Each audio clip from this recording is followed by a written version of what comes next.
back down feeding my 3 little friends. They're doing really well now.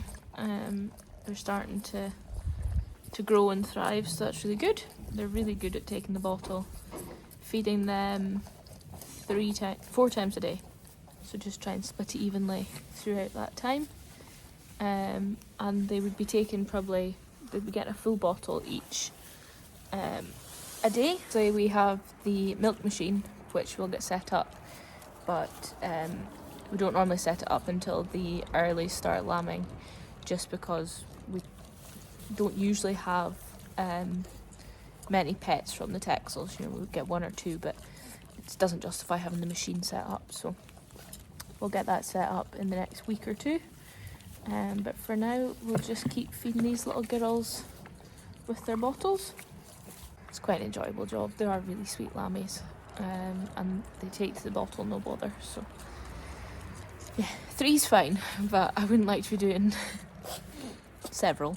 But no, they're doing really well. I'm really happy with how they're getting on, and they're offering to sort of start jumping and dancing around the pen, which is really nice to see. So.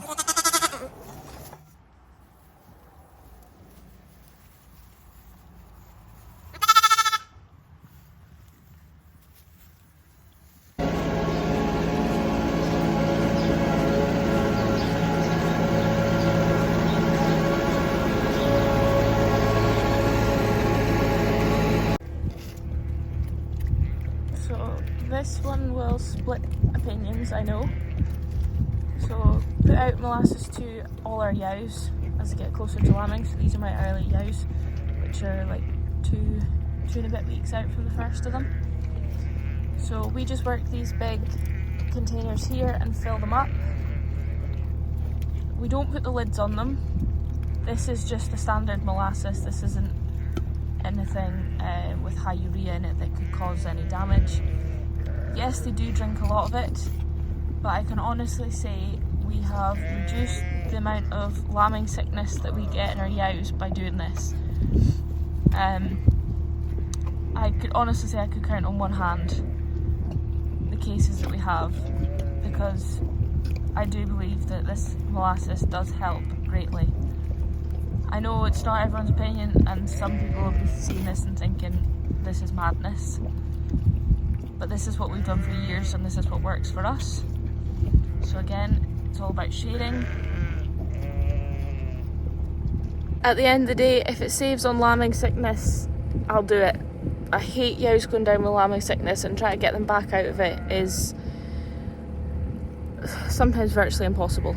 So if this is all it takes, an extra few pounds onto the yows at the end of the day, fine, I'll do it.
Horrible wet weather is what strips the condition off the yows.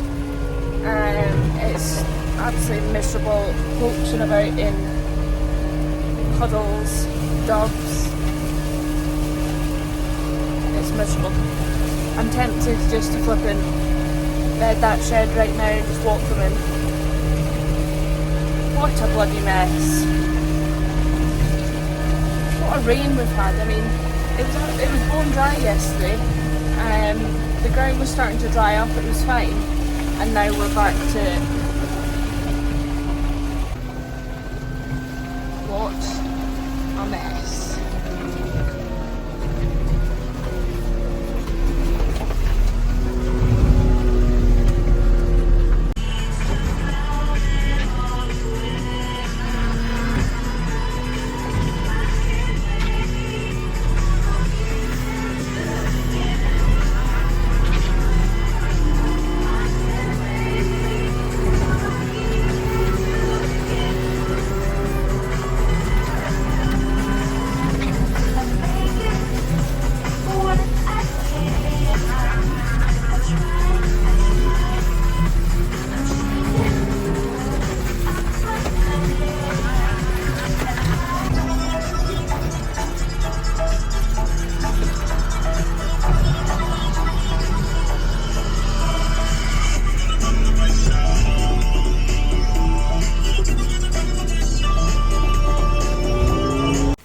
My two from earlier, they were literally running about the place at minutes old.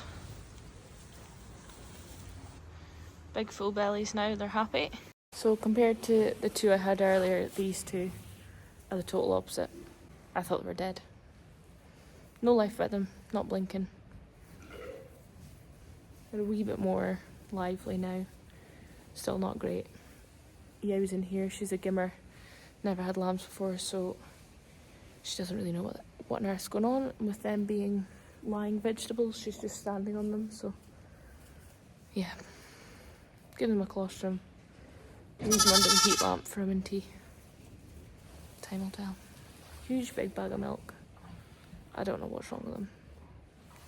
I've had much harder lambings and the lambs have been fine.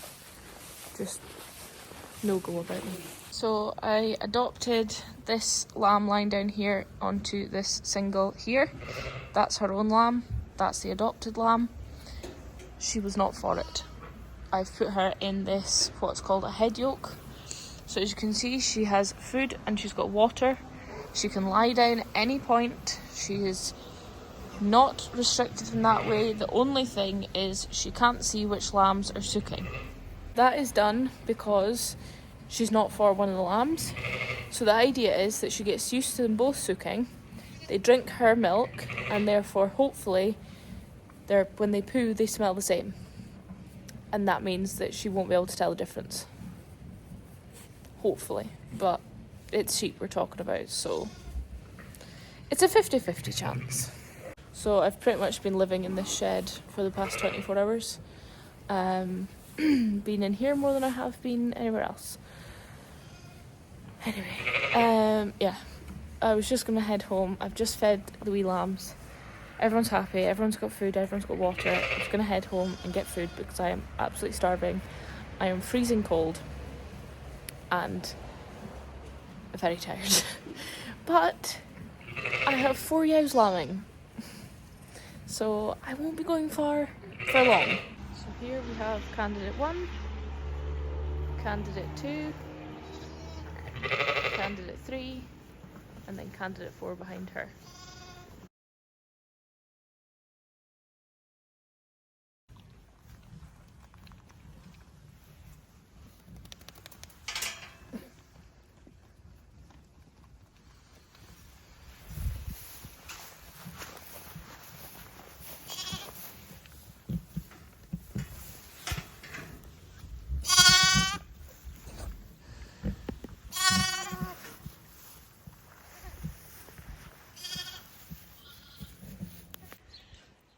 Got our 2 towers filled up yesterday from Harborough.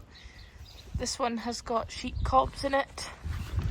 You can kind of see it in the window. Sheep cobs. And then this one has got sheep pellets or sheep nuts. Cobs are for feeding straight onto the ground. So the techs also get the cobs, and the early lambing mules are getting the cobs as well just now. Then once I get them onto their rations, they will then go on to the pellets or the nuts, and that'll go through the mixer wagon so they can't pick it out as easily. There is varying opinions on this. We've obviously never done this, so some people say they can still pick out the wee pellets, not as easily as the cobs, but yeah, we'll soon find out. As the ewes start lambing, the snow starts falling. Should put money on it every year. Anyway, thank you as always for watching. I hope you've enjoyed it, and we'll see you for the next one.